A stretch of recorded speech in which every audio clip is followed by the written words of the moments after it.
The sound of the front door slamming shut was like a gunshot in the pouring rain. David Fletcher watched from the grand two-story window of his study as his wife of 15 years, Vivian, dragged her suitcase down the slick cobblestone drive. He held a glass of expensive Macallan 25, the amber liquid swirling. "And don't bother coming back," he yelled, though she couldn't hear him. He'd just kicked her out of the house. His house. He was the CEO of Paul Cross Industries, a king in his own empire. She was nothing. Just a wife.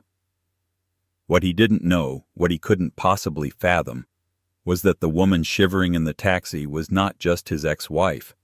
She was his new boss.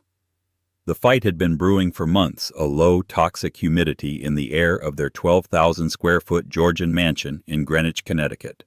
But tonight it had finally broken.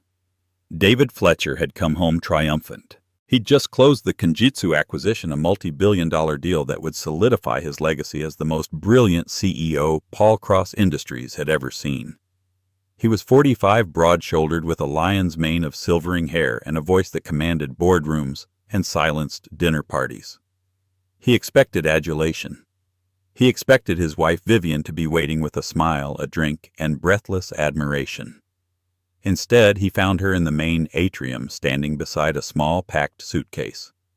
Vivian Grace was a woman who had become adept at fading into the background. She was slim, with quiet, intelligent eyes and dark hair she usually kept in a simple twist. She had been the perfect corporate wife, elegant, silent, and supportive. Tonight, however, her silence was different. It was cold. "Where are you going?" David had barked, shrugging off his custom trench coat. "I was going to ask you the same question, David," she replied, her voice dangerously steady. She held up a small platinum earring. "This isn't mine. I found it in our bathroom, under your sink." David's face, usually so composed, flickered with annoyance, not guilt.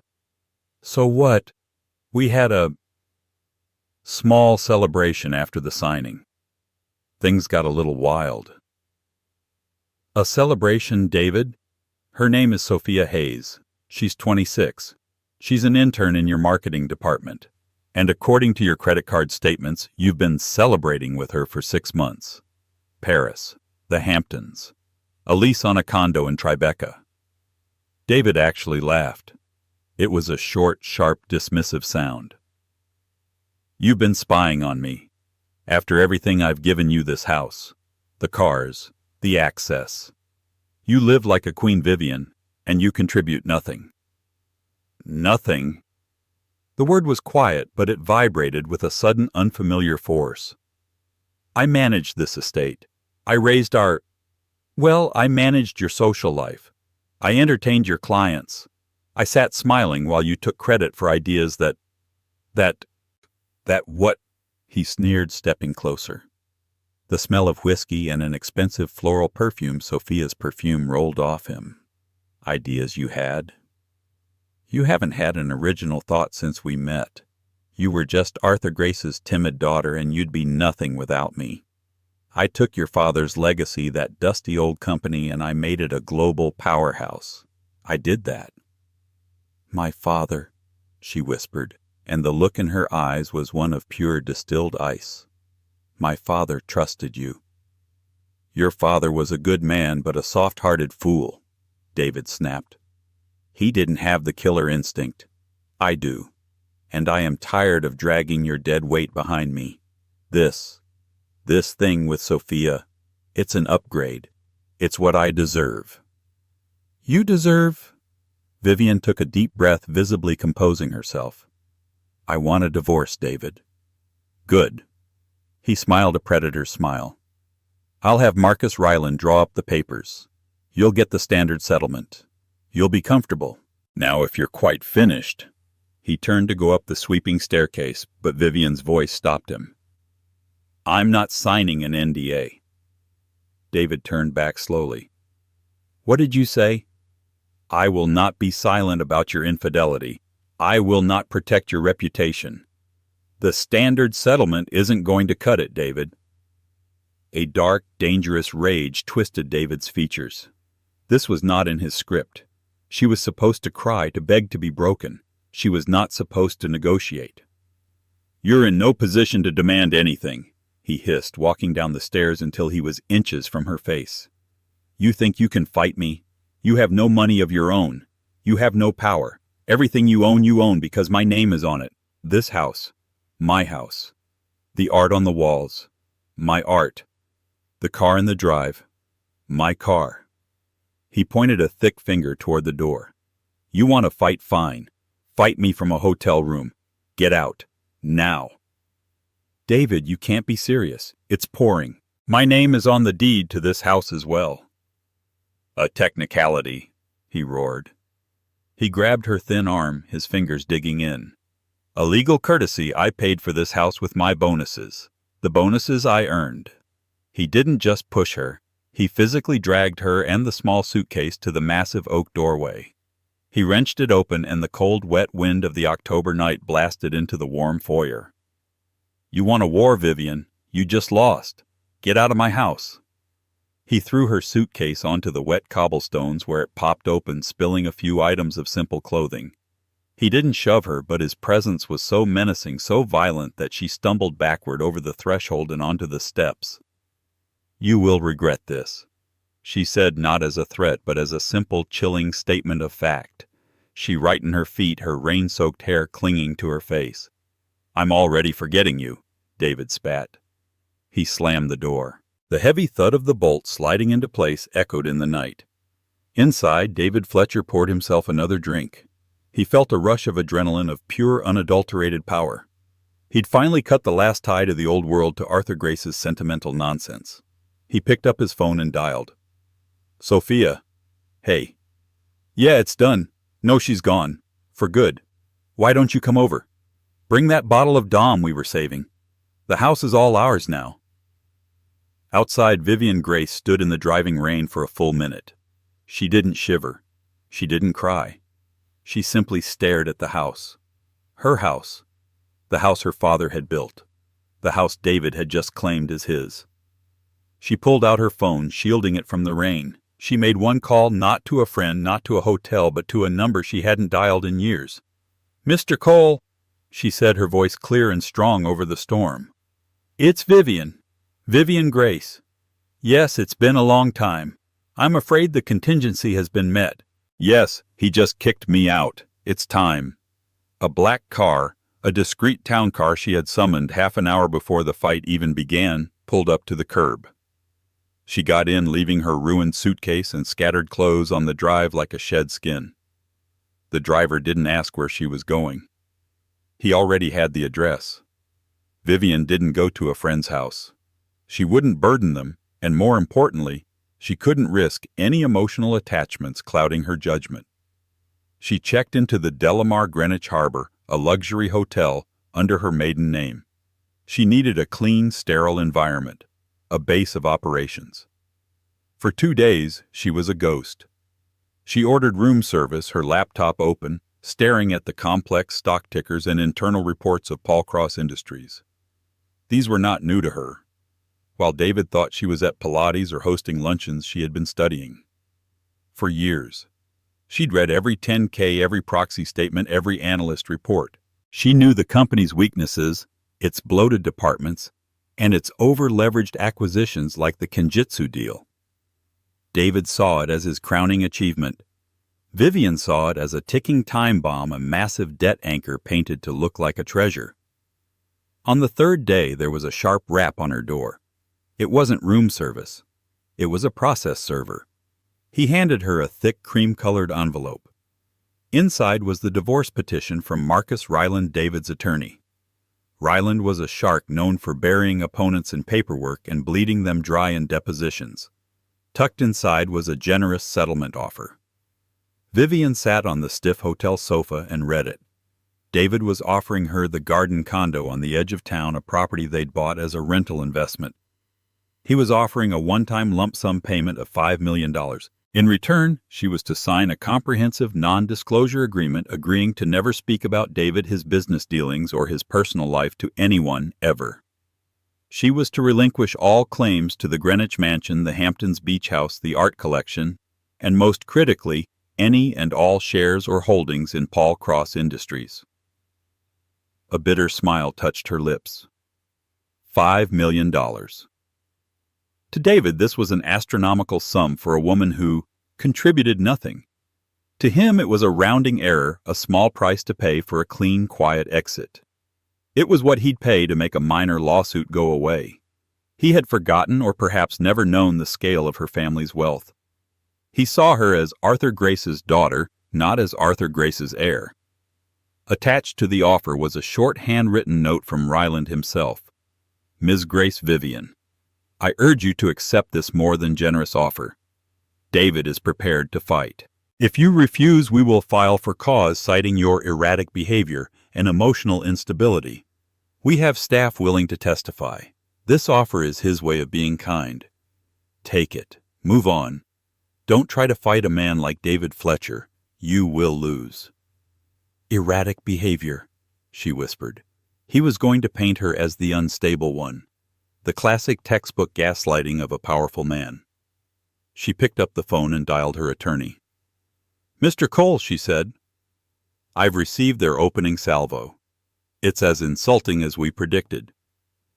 There was a dry chuckle on the other end of the line. Harrison Cole was in his late 70s, a man who had been Arthur Grace's closest friend and legal counsel for 40 years. His firm, Cole, Bainbridge & Locke, was the very definition of old-world power. Generous, I assume, Cole asked. $5 million in a condo. Cole's laugh was louder this time. He's trying to buy you off for the price of his annual bonus. And the shares. He's grouped them in with the furniture. Any and all shares. He thinks I have that small portfolio of personal stock father gave me for my 30th birthday. The 2,000 shares. Yes, Cole said. He's forgotten about the other. He never knew, Vivian corrected. My father made sure of it. Is it ready? The Grace Family Trust, Cole said, his voice dropping into a formal, serious tone, was activated the moment you called me. The covenants of the trust are explicit per your father's directive. In the event of a no-fault dissolution of your marriage, or a legal separation initiated by either party, all assets held within the trust, including its voting rights, revert from a passive non-voting status to active full control status. The sole beneficiary and acting trustee, Vivian Grace. And the holdings? Vivian asked, though she knew the answer by heart. 22% of the voting stock of Paul Cross Industries. The entire original Grace founder's stake. David Fletcher, as CEO, personally holds 2.5%. The rest of the board is fractured. Henry Paul holds 10%. Camilla Cross holds 12%. And the other 53.5% is institutional and public. Vivian, you are, as of 3 days ago, the single largest shareholder in the company. Vivian closed her eyes. She felt the weight of it, a cold, heavy responsibility. This wasn't just about revenge. It was about a promise. My father knew, she whispered. He knew what David was. Arthur respected David's ambition, Cole said gently. But he feared his hubris. He called this trust the anchor. He said David was a magnificent ship, but he needed an anchor to stop him from dashing himself on the rocks. You, my dear, are that anchor, and it appears the storm has arrived. He's leveraging the company to buy Kenjutsu, Vivian said, all business. He's taken on $1.8 billion in debt collateralized against the company's core assets. If the Kenjutsu integration fails, or if their tech is outdated, which my research suggests it is, the company will be bankrupt within 2 years. Cole was silent for a moment. You've done your homework. Arthur would be so proud. David is presenting his Phase 2 integration plan at the quarterly board meeting. It's in 10 days, Vivian said. He's going to ask for another $500 million in financing to modernize Kenjutsu. He's bleeding the company to pay for his mistake. And he'll get it, Cole said. The board is intimidated by him. His numbers on the surface look stellar. Not if the largest shareholder objects, Vivian said. Mr. Cole, please send my response to Marcus Ryland. What is our response? Vivian looked at the insulting $5 million offer. She picked up a pen. Just 2 words, she said. She wrote, "I decline" across the front page of the settlement in thick black ink. "Tell Mr. Ryland I decline his offer. And tell him—" "No, tell him nothing else. Let him wonder. Let David wonder. His arrogance is his weakness. Let's use it." When Marcus Ryland received the settlement offer back with "I decline" scrawled on it, he was furious. He immediately called David. "She's refusing," Ryland barked into the phone. "No counteroffer, no negotiation, just 'I decline.'" The arrogance. David Fletcher, however, was reclining in his study, his feet up on the desk. Sophia was perched on the edge, massaging his shoulders. He was invincible. "It's a tantrum, Marcus," David said, bored. "She's a child. She thinks she can get more. She's probably holed up with some shark of a divorce lawyer who thinks he's found a whale. Fine, let her sue. What's she going to take? Half of my salary? Freeze her out. File the motion for instability. Bury her in depositions. She'll be begging to take the $5 million in a month. David, this is a mistake. We should up the offer. Make it 10. Make it clean," Ryland advised. "Absolutely not," David snapped. "It's the principle. She gets what I give her, not a penny more. Now, if you'll excuse me, I'm preparing for the board meeting. I'm about to become a legend. She's a gnat, Marcus. A gnat." He hung up. Sophia giggled. "She sounds pathetic. I decline. Who does she think she is?" "Nobody," David said, pulling her onto his lap. "She's about to find out exactly who she is. Nobody." While David celebrated his own genius, Vivian was in a very different kind of meeting. She wasn't with a divorce lawyer. She was in the 60th floor conference room of Cole, Bainbridge & Locke, a space that overlooked Central Park. The room was populated by the heaviest hitters Harrison Cole could assemble. There was Damian Richter, a forensic accountant who could find a single fraudulent penny in a mountain of data. There was Eliza Singh, a corporate litigator known for her devastating cross-examinations and her ice-cold demeanor. And there was Harrison Cole, himself, the patriarch holding a slim file. "Welcome, Vivian," Cole said. "Mr. Richter, Ms. Singh, this is Vivian Grace. She is the new controlling voice of the Grace Family Trust." Damian Richter, a man who looked more like a librarian than a bulldog, nodded. "Ms. Grace, I've begun a preliminary off-site review of the Paul Cross financials based on the public filings. Your husband is either a genius or the most reckless gambler I've ever seen." "He's a gambler," Vivian said firmly. "He's betting the entire company on the Kenjutsu acquisition." "And the Kenjutsu acquisition is a house of cards," Richter said, pushing his glasses up.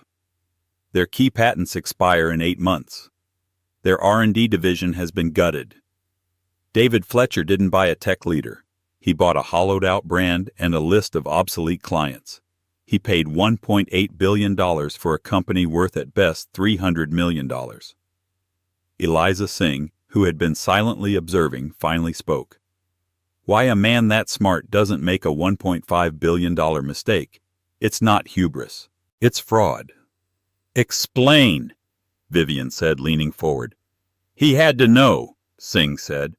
"So he either made the deal to cover something else up, or he's personally benefiting." "The seller," Richter chimed in, "was a private equity firm, Helios Capital. Very aggressive, very secretive. The deal was closed in record time. David pushed the board to waive the standard 90-day due diligence. He claimed it was a competitive, time-sensitive offer." "He wanted it closed before anyone could look at the books," Vivian murmured. "My God." "Exactly," Richter said. "And here's the interesting part. Helios Capital's primary bank is a small private bank in the Cayman Islands. The same bank, it turns out, that holds the mortgage on Mr. Fletcher's new acquisition in Tribeca, the one he bought for his mistress." The room went silent. "He's compromised," Eliza Singh said, a small, grim smile on her face. "They didn't just sell him a bad company. They blackmailed him. Or worse, they paid him. A kickback. He sold out his own company, his shareholders, to push this deal through, and they paid him off by funding his personal life. Can you prove it? Vivian asked. Not from the outside, Richter admitted. We need access to the internal servers. We need the wire transfer records. We need the CEO's expense reports and communication logs. Which we can't get, Cole said without cause. David's board meeting is in 10 days, Vivian said. He's going to ask for more money. If the board gives it to him, he'll pour it right into that black hole. He'll bankrupt the company to cover his own tracks. So what's the play? Singh asked, looking directly at Vivian. You can't just walk into the board meeting. You're the mysterious Grace Family Trust. You'll show your hand too early. He'll lawyer up and stall for months. Vivian looked at the faces around the table. They were her father's army, and she was her father's daughter. No, Vivian said. We don't go for David, not yet. We go for the company. We save the company from David. She turned to Cole. Mr. Cole, how do the other board members feel about David? Henry Paul finds him brutish and impulsive. Henry's an old guard, slow and steady man. Camilla Cross thinks he's a misogynist, but she's terrified of his numbers. She won't vote against him without cover. Then we give her cover, Vivian said. We don't reveal my identity. Not yet. We act as the trust. Ms. Singh, I want you to file an emergency injunction. On what grounds? On the grounds that the single largest shareholder has been denied access to the materials for the upcoming board meeting, Vivian said. The trust demands a full independent audit of the Kenjutsu acquisition before any new financing is approved. We're not accusing David of fraud. We are accusing him of reckless endangerment of corporate assets and breach of fiduciary duty. We're not attacking him personally. We're questioning his competence. Eliza Singh began to smile. That's beautiful. It's not a divorce proceeding. It's a shareholder action. It bypasses Ryland completely. It goes straight to the company's general counsel. And David will be legally obligated to respond. He won't just respond, Cole said, catching on. He will panic. He'll assume it's one of the other board members, probably Henry Paul, coming at him through a trust. He won't see you coming. Exactly, Vivian said. He'll be fighting shadows. And while he's distracted, Mr. Richter, I want you to find that money. Dig. Find the link between Helios Capital and David Fletcher. We have 10 days. It's not a lot of time, Richter warned. Then I suggest you get started, Vivian said, standing up. As the team scrambled, Harrison Cole put a hand on Vivian's arm. This is a dangerous game, my dear. He will fight dirty when he realizes it's you. Let him, Vivian said, looking out over the park. He thinks he kicked me out into the rain. He has no idea he just locked himself in the storm with me. David Fletcher was on top of the world. He and Sophia were hosting an impromptu pre-victory dinner party at the Greenwich Mansion. The Kenjutsu deal was closed, and in 9 days the board would approve his Phase 2 funding. He'd be untouchable. He'd just promoted Sophia to VP of Strategic Branding, a title that came with a corner office and a 6-figure salary. Tonight she was playing the part of the lady of the manor, wearing a red dress that was perhaps a little too tight, and a diamond necklace that David had bought her with his Kenjutsu bonus. To David, one of his sycophantic VPs toasted, holding a champagne flute. The man who can do no wrong. Hear, hear. The table cheered. David was soaking in the adoration when his personal assistant, a nervous young woman named Chloe, approached the table. Mr. Fletcher, I'm so sorry to interrupt, but a courier just delivered this. It's marked urgent, legal, and confidential. It's from a Cole Bainbridge and Locke. David's good mood evaporated. Cole Harrison. Cole, that old fossil. What does he want? He's Vivian's family lawyer.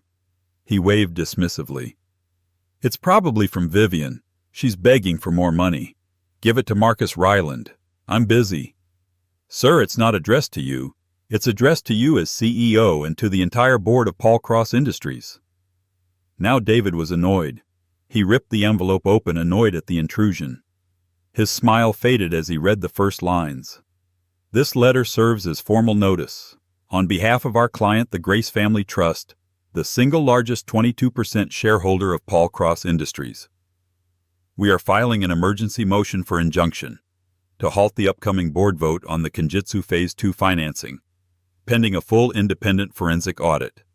The glass of champagne slipped from his hand and shattered on the Italian marble floor. The table went silent. "David, honey." "What is it?" Sophia asked, touching his arm. He didn't answer. He was rereading the words. Grace Family Trust, 22% shareholder. "That's not possible," he whispered. That's Arthur's old stake. That was supposed to be dissolved. Broken up. Vivian only has 2,000 shares. I checked. He felt a cold sweat prickle his forehead. 22%. That was a controlling block. That was everything. "Who?" he roared, standing so fast his chair toppled over. "Who is the Grace Family Trust? Who is Harrison Cole representing?" "Sir, Chloe stammered. "Get Marcus Ryland on the phone, now. And get Alan Davidoff, our general counsel. Get them both." He stormed into his study, slamming the door. The party was over. "Marcus!" he yelled into the phone, pacing frantically. "What the hell is this, the Grace Family Trust? Who is it?" "David, calm down." Ryland's voice was shaky. "I'm looking at it now. It's a shareholder action. It's completely legal." "I know it's legal." "Who is it? Who controls the trust? Is it Vivian?" It doesn't say. The trust is the plaintiff. The beneficiary is sealed. But David, Harrison Cole is her family's lawyer. It has to be her. But how? How does she have 22%? "Arthur," David spat. "That old bastard. He must have left it to her in some kind in a blind trust. She's been sitting on it all these years acting like a stupid passive. She's been playing me." "David, this is bad," Ryland said. "An injunction. A forensic audit. If she's the largest shareholder, she can force it. The rest of the board, Paul and Cross, they'll side with her just to cover themselves. What's in the Kenjutsu deal, David? Is there anything messy?" "It's a clean deal." David lied, his heart hammering in his chest. He was thinking of Helios Capital. He was thinking of the Cayman Bank. He was thinking of the $15 million consulting fee that had been wired to a shell corporation he'd set up, the shell corporation that had paid for Sophia's condo. "She's bluffing," David said, trying to convince himself. "She's trying to get leverage in the divorce. That's all this is. She's using the company to get a bigger settlement." "I don't think so, David," Ryland said. "The language here isn't personal. It's corporate. Breach of fiduciary duty. Reckless endangerment. This isn't a divorce tactic. This is a boardroom execution." David hung up and immediately called his office. "Chloe, get me the shareholder registry. Now. I want the full unredacted list." "Sir, the Grace Family Trust holding is sealed. It's held in a proxy by a bank. We can't see the beneficiary without a court order." "Then find out!" he screamed. For the next 4 days, David Fletcher was a man possessed. He was sleepless, paranoid, and erratic. He yelled at his assistants. He accused Henry Paul and Camilla Cross of conspiring with his wife. "Is this you, Henry?" he'd yelled in a video call. "Are you using my ex-wife to stage a coup?" Henry Paul, offended and confused, had replied, "David, I have no idea what you're talking about, but a 22% shareholder demanding an audit, I'd say that's perfectly reasonable. I'm thinking of voting with them." David was trapped. He couldn't attack the trust without knowing who it was. And if it was Vivian, he couldn't believe it. The quiet, mousy woman he'd dismissed, the woman he'd thrown out into the rain. It was impossible. He tried to contact Vivian. He called her cell. It went straight to voicemail. He sent her a text. "Vivian, I know what you're doing. It's a pathetic, desperate move. Call this off. Call off your attack dog Cole. We can renegotiate the settlement. You're in over your head." He received a reply 5 minutes later. It wasn't from Vivian. It was from Eliza Singh. Mr. Fletcher, please direct all future correspondence to our firm. Any attempt to contact Ms. Grace directly will be considered harassment and tampering with the plaintiff in a corporate action. We will see you at the board meeting. He threw his phone across the room where it shattered against the marble fireplace. He was losing control, and the board meeting was in 5 days. He had to stop the audit. He had to get his Phase 2 funding. He had to bury this. He made another call, a call he swore he'd never make. It's Fletcher, he said, his voice low and tight. We have a problem. That Grace Trust we discussed, it's active. And it's calling for an audit of the Kenjutsu deal. No, I don't know who. But if they dig, yes, that wire transfer. You need to fix this. Make it disappear. Now. The injunction was a masterpiece. Eliza Singh had timed it perfectly. It didn't stop the board meeting, but it changed the agenda. The vote on the Phase 2 funding was now legally tabled. The only item on the agenda was the motion from the Grace Family Trust, a vote to authorize an independent forensic audit of the Kenjutsu acquisition. David was caught. If he fought the audit, he looked guilty. If he allowed the audit, he was finished. His only move was to discredit the trust. He spent the last 48 hours before the meeting digging, calling in every favor, trying to find out who was behind it. But Harrison Cole's legal fortress was impenetrable. The beneficiary was sealed. Meanwhile, Vivian's team was working in surgical overdrive. Damian Richter, the forensic accountant, had been following the money. I have it, he said, walking into Vivian's hotel suite, which now looked like a war room. He looked exhausted but electric. He was sloppy. David was so arrogant he thought no one would ever look. He routed the $15 million kickback from Helios Capital through 3 shell companies. But the final payment, he used it to pay off the mortgage on the Greenwich house. Vivian froze. What? The house, Richter said, was still technically mortgaged by the Grace estate. Your father had a lien on it. David used the $15 million company money essentially to pay off your family's estate and take full ownership of the house, the very house he kicked you out of. He stole from his own company to steal your family's home from you. Vivian sank into a chair. It was a level of betrayal she hadn't even been able to imagine. It wasn't just greed. It was personal. It was a complete and total erasure of her and her father. And that, Richter said, sliding a final file across the table, is the wire transfer confirmation, the smoking gun. Eliza, Vivian said, her voice dangerously quiet.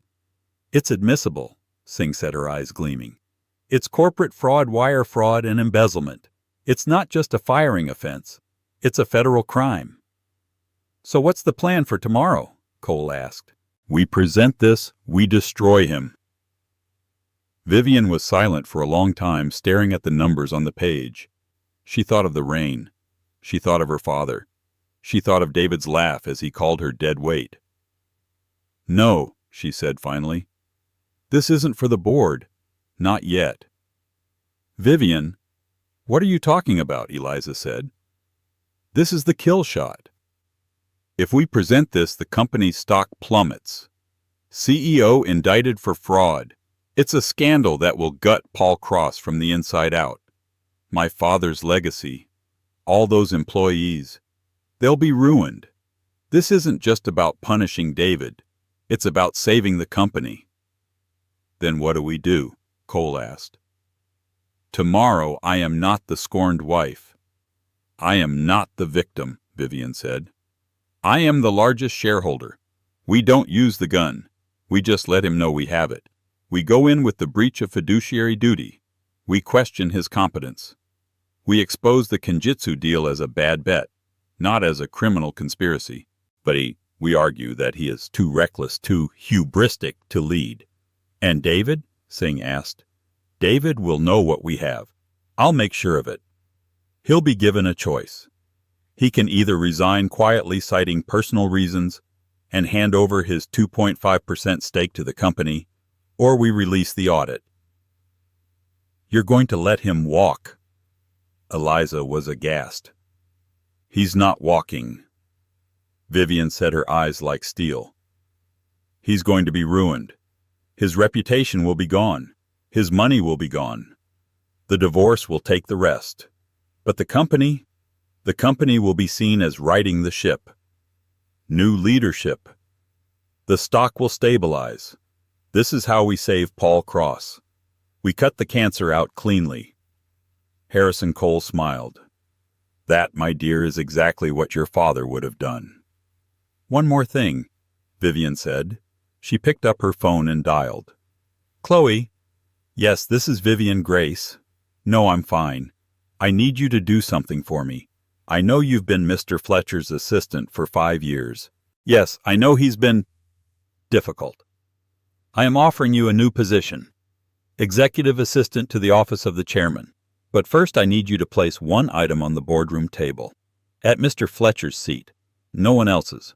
Yes, a single sheet of paper in a sealed black envelope." She told Chloe what the paper was. It was the wire transfer confirmation. The 48th floor boardroom of Paul Cross Tower was a cathedral of glass and steel overlooking the New York skyline. The mood was Arctic. The long black marble table seated 12, but today only 5 people were present. David Fletcher at the head of the table. He looked haggard, his suit immaculate, but his face pale and drawn. Henry Paul, son of the co-founder, a man in his late 60s who valued tradition and stability above all. Camilla Cross, daughter of the other co-founder, sharp progressive, and a numbers woman. Alan Davidoff, the company's general counsel, looking like he was about to be sick. And at the far end of the table a single empty chair with a speakerphone in the middle.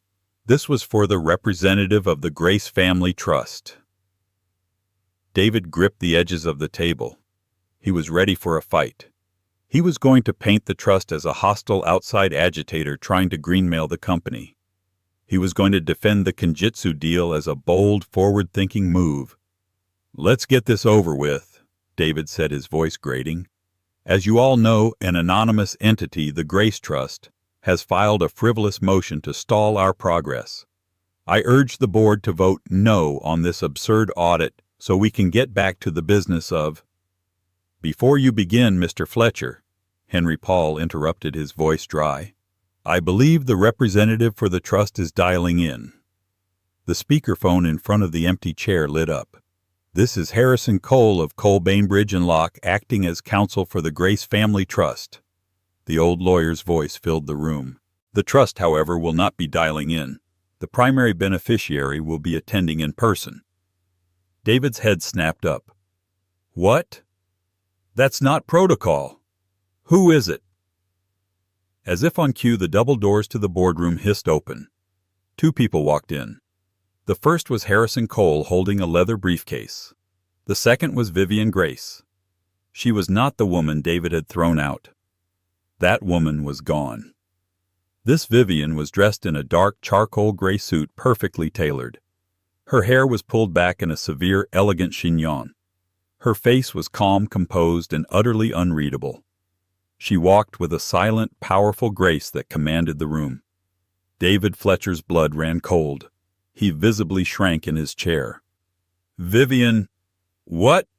What is this? This is a closed board meeting. Get her out of here, Alan." "I'm afraid she has every right to be here, David." Henry Paul said, a slow smile dawning on his face. He was finally understanding. "Mrs. Fletcher, Ms. Grace, is the Grace Family Trust," Harrison Cole announced. "She is the sole beneficiary and acting trustee of her father's 22% founder's stake. She is in fact the largest shareholder at this table." Camilla Cross let out a low whistle. "Well, this just got interesting." Vivian said nothing. She simply walked to the empty chair and sat down, placing a slim file in front of her. She looked at Henry, then at Camilla. "Mr. Paul, Ms. Cross, a pleasure to see you again. It's been too long." Then she turned her eyes to David. He was staring at her, his face a mask of purple rage and disbelief. You bitch! This was a scam. All these years you've been plotting this. Mr. Fletcher, You will address the chair with respect, Harrison Cole snapped. I am the chair, David roared. Actually, no, Camilla Cross said, checking the company bylaws on her tablet. The largest attending shareholder has the right to chair a special meeting. That would be Ms. Grace. Vivian, the floor is yours. Vivian looked at David. Her gaze was not one of hatred. It was one of pity. It was the look a scientist gives a specimen under a microscope. David, she said, her voice clear and carrying. Before we discussed the motion, did you happen to see the document I had placed on your desk this morning? David's eyes darted down.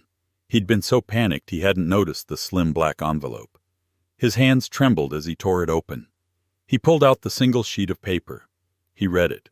It was the wire transfer, the $15 million from Helios Capital's shell company, the payment to the Grace estate to buy the house. All the blood drained from David's face. He looked up at Vivian, his mouth open, making a small gasping sound. He wasn't just beaten, he was destroyed, and he knew she knew. That, Vivian said quietly, for his ears only, is the audit, or a preview of it. She then turned to the rest of the board. Ladies and gentlemen, I have called this meeting because Paul Cross is in grave danger. The Kenjutsu acquisition, which Mr. Fletcher pushed through without proper due diligence, is a catastrophic failure. The company is, by my analyst's reckoning, a hollow shell. Mr. Fletcher didn't just make a bad deal, he was incompetent. She chose the word carefully. Incompetent, not criminal. She was giving him the exit. His Phase 2 funding request, she continued, is an attempt to throw good money after bad to cover up his own catastrophic mistake. A mistake that has leveraged this company to the brink of insolvency. The Grace Trust cannot and will not allow this to continue. David was hyperventilating. He was trapped. If he fought her, she'd release the file. He'd go to prison. What do you want? He stammered, the words barely audible. My motion is twofold, Vivian announced to the room. First, I move for an immediate freeze on all Kenjutsu-related spending. Second, I call for a vote of no confidence in our CEO, David Fletcher, who has proven himself recklessly incompetent and a danger to this company's future. Seconded, Henry Paul said immediately. Seconded, Camilla Cross added. All in favor? Vivian asked. Henry's hand went up. Camilla's hand went up. Vivian's hand went up. All opposed. David Fletcher just stared at the wire transfer, his world collapsing. Alan Davidoff, the lawyer, slowly, reluctantly raised his hand. The motion carries 3-1, Vivian said, her voice like a gavel. Mr. Fletcher, you are relieved of your duties as CEO and as a member of this board effective immediately. Security will escort you from the building. David stood up, shaking. You won't get away with this, Vivian. I just did, Vivian said. Security. Two large men who had been waiting outside the doors entered the room. They flanked David. My things, my office, he sputtered. Your personal items will be boxed and sent to your lawyer, Vivian said. Mr. Davidoff, please ensure Mr. Fletcher's corporate accounts and access are terminated, now. As they led him away, a broken, defeated shell of a man, David stopped at the door and looked back. The house. Vivian. The house. The house, Vivian replied, was purchased with funds embezzled from this company. It is now an asset of Paul Cross pending litigation. You are trespassing. I'd find a hotel if I were you, but I'd stay away from the Delamar. They're very particular about their clientele. He was gone. The room was silent. Henry Paul finally let out a long breath. My God, Arthur, your daughter is a lion. Vivian simply nodded. Now, gentlemen, Ms. Cross, let's talk about how we save our company. The news of David Fletcher's departure hit the Paul Cross Tower like a controlled demolition. The official press release issued within an hour of the board meeting was a masterpiece of corporate neutrality crafted by Harrison Cole and the PR team. David Fletcher has stepped down from his role as CEO to pursue other opportunities effective immediately. The board thanks him for his years of service. But within the glass-walled offices, the truth spread with the speed of light. The king was gone, deposed in a single silent meeting. His name was chiseled off his reserved parking space before his office was even cleared. His coterie of VPs, the sycophants who had toasted his genius at the dinner party, suddenly had pressing meetings elsewhere, their loyalty evaporating the instant his access key was deactivated. David, sitting in a sterile, overpriced room at the Mandarin Oriental, he couldn't bring himself to go to a lesser hotel, not yet found his calls to allies and board members going straight to polite, unhelpful secretaries. His power hadn't just been transferred. It had been nullified. He was a ghost. The true evisceration, however, happened 2 days later in the offices of Cole, Bainbridge, and Locke.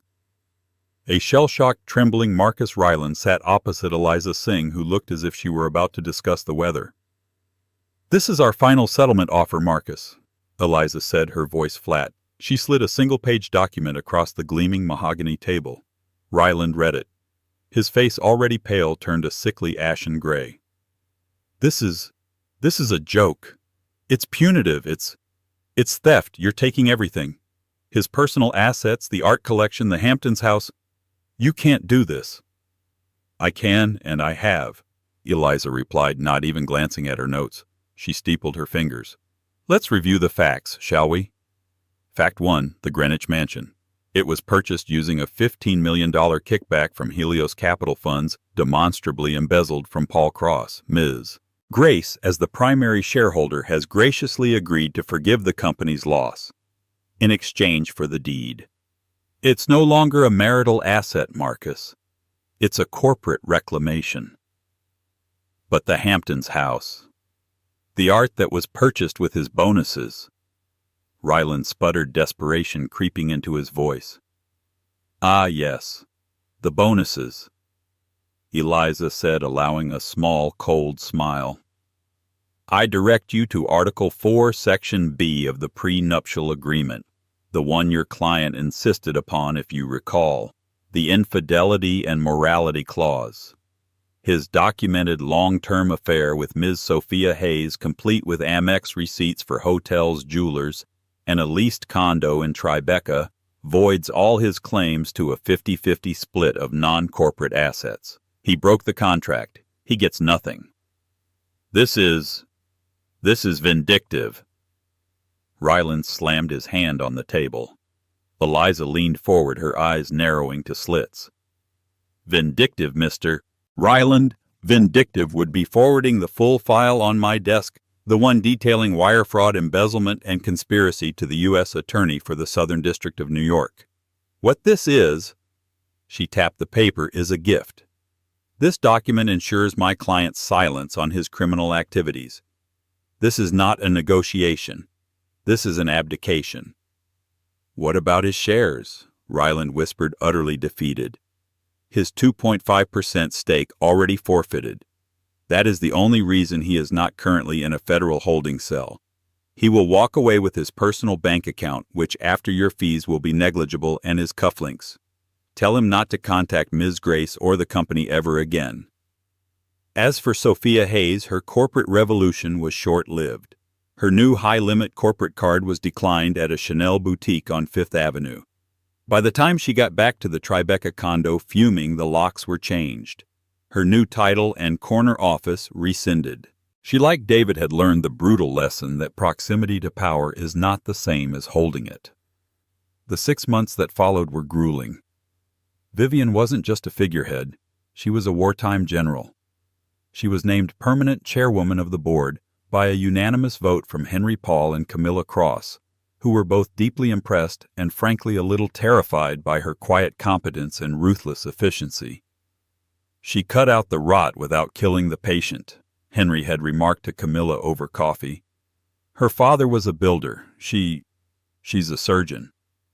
Vivian's first move was to authorize the very audit she had threatened. The results were, as she expected, horrifying. The Kenjutsu deal was a black hole of debt and obsolete tech. She and the new CEO she'd promoted, a sharp, no-nonsense woman from operations named Maria Torres, made the brutal decision. "We sell it," Vivian said in a late-night meeting, rubbing her temples. "We take the loss. We write it down as the Fletcher Folly. We'll take the hit to our stock once and then we will rebuild on a foundation of truth. No more egos, no more lies. They sold the hollowed-out company for scrap, taking a staggering $1.7 billion loss. But the market, seeing the decisive action, the immediate house cleaning, and the new transparent leadership, didn't panic. The stock dipped, then stabilized, then began to climb. Vivian poured the company's remaining capital not into flashy acquisitions, but into its people, into the R&D division her father had started, the one David had starved for a decade. She didn't just save the company, she was restoring its soul.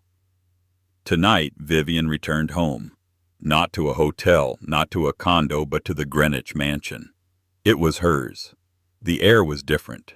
The cold, sterile, modern, art-filled mausoleum David had created was gone. She had brought back her family's furniture from storage. The house was now filled with warm woods, worn leather armchairs, and the scent of old books and fresh flowers. The lingering odor of David's expensive whiskey and arrogance was finally gone. She walked into her study, and poured a small glass of wine. On her desk, cleared of David's self-congratulatory trophies, sat a single-framed photograph. It was her 20 years younger, arm in arm with her father, Arthur Grace. They were standing outside the old factory the day Paul Cross first went public. She looked at the young woman in the photo, the quiet, observant daughter who had faded into the background, the nothing wife. David had looked at that same woman for 15 years and seen a dead weight. That was his fatal, unforgivable mistake. He never understood that the quietest people are not weak. They are listening. They are learning. They are waiting. He had kicked her out of the house believing he was the king banishing a peasant. He had no idea he was just an obstacle, a temporary arrogant usurper in a legacy that ran deeper and stronger than he could ever fathom. He didn't just lose his house, his job, or his money. He lost a war he never even knew he was fighting against, an opponent he was too blind, too hubristic to ever truly see. Vivian raised her glass to the photo. "We're home, Dad," she whispered. And for the first time in a very, very long time, she was. The story of Vivian Grace and David Fletcher is a brutal lesson in arrogance. David saw his wife as an accessory, a piece of furniture in the house he believed he'd built. He forgot that the foundation he was standing on wasn't his at all, it was hers. He kicked her out into the rain, never realizing she owned the storm. In the end, it wasn't just about the shares, it was about the power of underestimating the person who has watched and waited and learned. What did you think of David's epic downfall? Was Vivian's move in the boardroom a cold-blooded corporate execution, or was it perfect calculated justice? Let us know your thoughts in the comments below. If you love stories of justice and unbelievable real-life reversals, make sure to like this video and share it with someone who needs to see that the quietest person in the room is often the most powerful. And don't forget to subscribe to our channel and hit the notification bell so you never miss a single story of sweet, sweet revenge.